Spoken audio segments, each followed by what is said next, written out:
आपको प्रश्न पूछना है तो यह पूछिए, आपको प्रश्न पूछना है तो यह पूछिए कि इस ऑपरेशन में क्या हमारे जाबाज सैनिकों को कोई क्षति हुई है, तो उसका उत्तर है नहीं।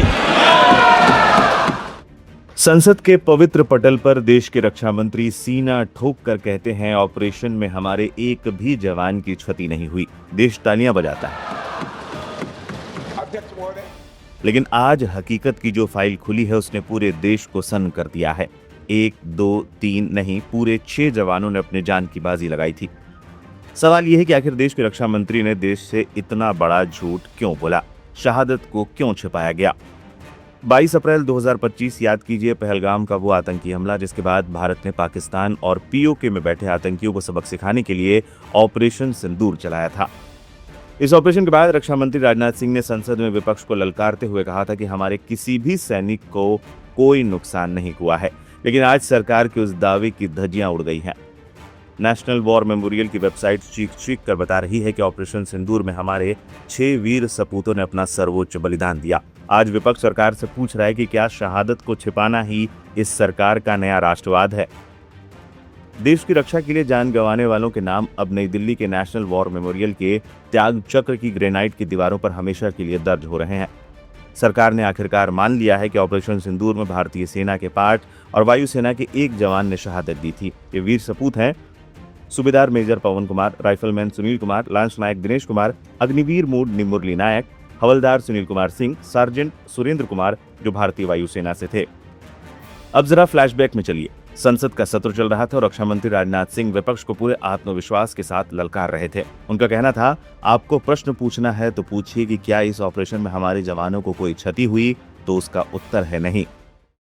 जिन आतंकियों ने हमारी बहनों, हमारी बेटियों का सिंदूर मिटाया, क्या हमारी सेनाओं ने ऑपरेशन सिंदूर में उन आतंकियों के आकाओं को मिटाया, तो इसका उत्तर है हाँ। और आपको प्रश्न पूछना है तो यह पूछिए, आपको प्रश्न पूछना है तो यह पूछिए कि इस ऑपरेशन में क्या हमारे जाबाज सैनिकों को कोई क्षति हुई है, तो उसका उत्तर है नहीं। अब विपक्ष आग बबूला है। कांग्रेस नेता पवन खेड़ा ने सोशल मीडिया पर सीधा हमला बोलते हुए सरकार को कटघरे में खड़ा कर दिया।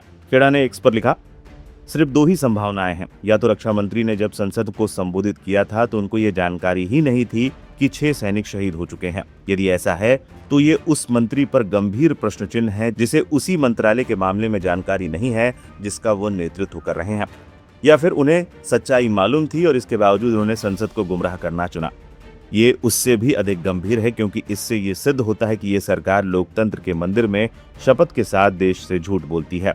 जो भी सच हो, कुछ तथ्य नहीं बदलते। हमारे 6 वीर जवानों ने कर्तव्य निभाते हुए सर्वोच्च बलिदान दिया, लेकिन उनके बलिदान को छिपाया गया। उन्हें वो सम्मान और मान्यता नहीं दी गई जिसके वो हकदार थे, और उनके परिवारों से वो पारदर्शिता भी छीन ली गई जिसकी वो अपेक्षा रखते थे। ये हमारे सैनिकों का अपमान है और कोई भी सच्चा देशभक्त इस पर मौन या संतुष्ट नहीं रह सकता।